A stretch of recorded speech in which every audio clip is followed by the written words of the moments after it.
കോഴിക്കോട്. ഹൽവില് തേനൊഴുകണ കോഴിക്കോട്, കടലമ്മ മുത്തണ കര കോഴിക്കോട്, അലുവ മനസ്സുള്ള ചരിത്രം കപ്പലടുപ്പിച്ച മണ്ണ്.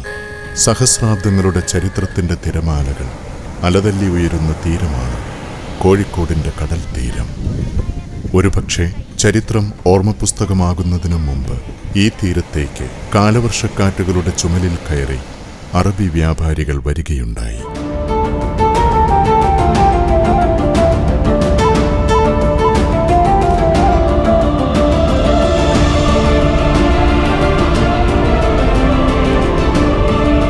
കോഴിക്കോടിന്റെ വ്യാപാര ചരിത്രത്തിന് യുഗങ്ങളുടെ കൈപ്പാടുകൾ പറ്റിയിട്ടുണ്ട്. അറബികൾ, ചൈനക്കാർ, ഡച്ചുകാർ, പോർത്തുഗീസുകാർ, ഇംഗ്ലീഷുകാർ അവർ ഈ തീരത്തിൽ സുഗന്ധവിളകളുടെ മാസ്മരഗന്ധം ശ്വസിച്ച് നടന്നുപോയി.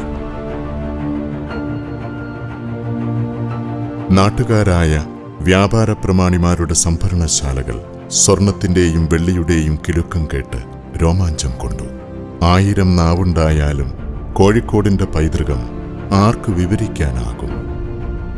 സാമൂതിരി പാരമ്പര്യത്തിന്റെ കേളികേട്ട നാട്. കാപ്പാട് കപ്പലിറങ്ങിയ വാസ്കോഡഗാമയോടൊപ്പം ചരിത്രമാറ്റങ്ങൾക്ക് തുടക്കം കുറിച്ച കോഴിക്കോട്.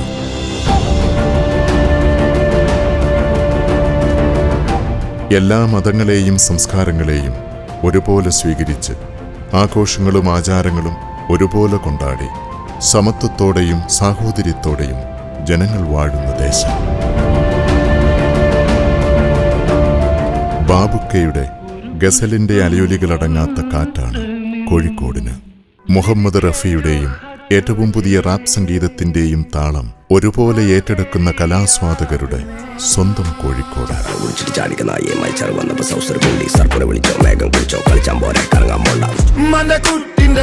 കടൽ കടന്ന ഒരുവിന്റെ പെരുമ പറയുന്ന ബേപ്പൂരും, മരവ്യാപാരത്തിന്റെ പ്രൗഢിയോതുന്ന കല്ലായിപ്പുഴയോരവും, കച്ചവടത്തിന്റെ വലിയ തെരുവായ വലിയങ്ങാടിയും, ഹലുവയുടെ മധുരത്തിനൊപ്പം ഫാഷനും സ്റ്റേഷനറിയും എല്ലാമായി നഗരത്തിന്റെ മുഖമുദ്രയായ മിഠായിത്തെരുവും ചന്തം ചാർത്തുന്ന നാട്.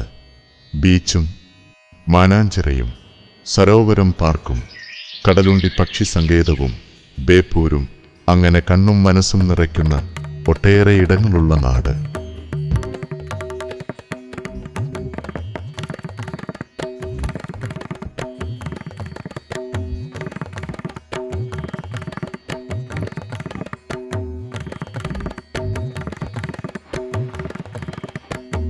കോഴിക്കോടൻ ബിരിയാണിയും മിൽക്ക് സർബത്തും തുടങ്ങി രുചിഭേദങ്ങളുടെ വിസ്മയങ്ങൾ തേടി ദിവസവും ഒട്ടേറെ പേർ എത്തിച്ചേരുന്ന നഗരം.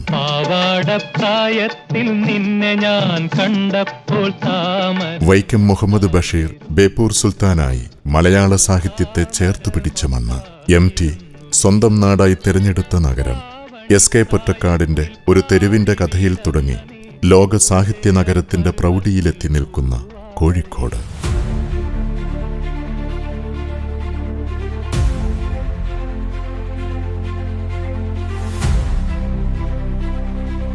പഴമയുടെ നന്മകളെ ചേർത്തു പിടിക്കുമ്പോഴും പുതിയതെന്തിനേയും ഇരുകൈയും നീട്ടി സ്വീകരിക്കുന്ന തുറന്ന മനസ്സുള്ള മനുഷ്യരുടെ നാട്. ക്ഷേത്രങ്ങളിലെ ശംഖനാദവും മുസ്ലിം ദേവാലയത്തിലെ ബാങ്കുവിളിയും ക്രിസ്ത്യൻ ദേവാലയങ്ങളിലെ മണിനാദവും ലയിച്ചു ചേർന്ന കോഴിക്കോടിന്റെ നന്മയാർന്ന വ്യാപാര ഭൂമിയിലിത് സാധാരണ ജനതയുടെ ഹൃദയവികാരങ്ങളെ മാനിക്കുന്ന പുതിയൊരു സ്വർണ്ണ സാന്നിധ്യം. കേരളത്തിലാദ്യമായി ലൈറ്റ് വെയ്റ്റ് ആഭരണങ്ങൾ പരിചയപ്പെടുത്തിയ നക്ഷത്ര ഗോൾഡൻ ഡയമണ്ട്സിന്റെ 16ാമത്തെയും കേരളത്തിലെ 6ാമത്തെയും ഷോറൂം നമ്മുടെ കോഴിക്കോട് ലുലു മാളിൽ ഈ ഡിസംബർ 28 ശനിയാഴ്ച വൈകിട്ട് 5 മണിക്ക് ഉദ്ഘാടനം ചെയ്യപ്പെടുന്നു. ഹായ് ഓൾ, എന്റെ പേര് ഷംന ഷാനവാസ്, ഫൗണ്ടർ ഓഫ് നക്ഷത്ര 916 ഗോൾഡൻ ഡയമണ്ട്സ്. നിങ്ങൾക്ക് എല്ലാവർക്കും അറിയാം, നക്ഷത്ര എന്ന് പറയുമ്പോൾ തന്നെ ലൈറ്റ് വെയ്റ്റ് കളക്ഷൻസുകളാണ് നമ്മുടെ ഉള്ളതെന്നുള്ളത്. ലൈറ്റ് വെയ്റ്റിന്റെ ഒരുപാട് ഡിസൈൻസ് ആയിട്ടാണ് നമ്മൾ കാലിക്കറ്റ് ലുലു മാളിന്റെ ഉള്ളിലാണ് നമ്മുടെ ഷോപ്പ് വരുന്നത്. അപ്പൊ ഈ 28-ാം തീയതിയാണ് ഇനോഗ്രേഷൻ. വൈകിട്ട് 5 മണിക്ക് നമ്മുടെ സ്വന്തം ടൊവിനോയും അതുപോലെ തന്നെ ബഹുമാനപ്പെട്ട മന്ത്രി റിയാസ് സാറും മിഥുൻ ചേട്ടനും നമ്മുടെ ഹനാൻഷയുടെ പ്രോഗ്രാംസ് ഒരുക്കിയിട്ടുണ്ട്. എനിക്ക് നിങ്ങൾ പേഴ്സണലി വന്ന് വിളിക്കണം എന്നുണ്ട്, പക്ഷെ നിങ്ങൾക്ക് എല്ലാവർക്കും അറിയാൻ പറ്റില്ല, നമുക്ക് വന്ന് വിളിക്കാൻ പറ്റില്ല. അപ്പൊ ഇതൊരു ക്ഷണമായിട്ട് സ്വീകരിച്ച് നിങ്ങൾ എല്ലാവരും നമ്മുടെ ഇനോഗ്രേഷൻ എത്തിച്ചേരണമെന്ന് ഞാൻ അഭ്യർത്ഥിക്കുന്നു. അപ്പൊ നമുക്ക് എല്ലാവർക്കും ഇതൊരു അടിപൊളി ആഘോഷമായിട്ട് മാറ്റാം. അപ്പൊ എല്ലാവർക്കും കൂടി ഒരിക്കൽ കൂടി നന്ദി പറഞ്ഞുകൊണ്ട് നിർത്തുന്നു. ഹലോ, ഹായ്, എല്ലാവർക്കും നമസ്കാരം. ലൈറ്റ് വെയ്റ്റ് സ്വർണ്ണാഭരണങ്ങൾ കേരളത്തിലും UAE-യിലും പരിചയപ്പെടുത്തിയ നമ്മുടെ സ്വന്തം നക്ഷത്ര ഗോൾഡൻ ഡയമണ്ട്സിന്റെ അവരുടെ 16ാമത്തെ ഷോറൂം ഓപ്പൺ ചെയ്യാണ് ഈ വരുന്ന ഡിസംബർ 28 ശനിയാഴ്ച വൈകിട്ട് 5 മണിക്ക് കോഴിക്കോട് ലുലു മോൾ. ഉദ്ഘാടനം ചെയ്ത് പ്രവർത്തനം ആരംഭിക്കാം. ഇനോഗ്രേഷൻ ഞാൻ എത്തുന്നുണ്ട്, ഞാനും പങ്കെടുക്കുന്നുണ്ടാവും. പക്ഷെ ഏറ്റവും പ്രധാനമായിട്ട് പറയേണ്ടത് ഇനോഗ്രേഷൻ എത്തുന്നത് നമ്മുടെ പ്രിയപ്പെട്ട ടൊവിനോ ആണ്. അന്നേ ദിവസം ഉദ്ഘാടകനായി ഞാൻ അവിടെ ഉണ്ടായിരിക്കും. നമുക്ക് എല്ലാവർക്കും അവിടെ വെച്ചിട്ട് കാണാം.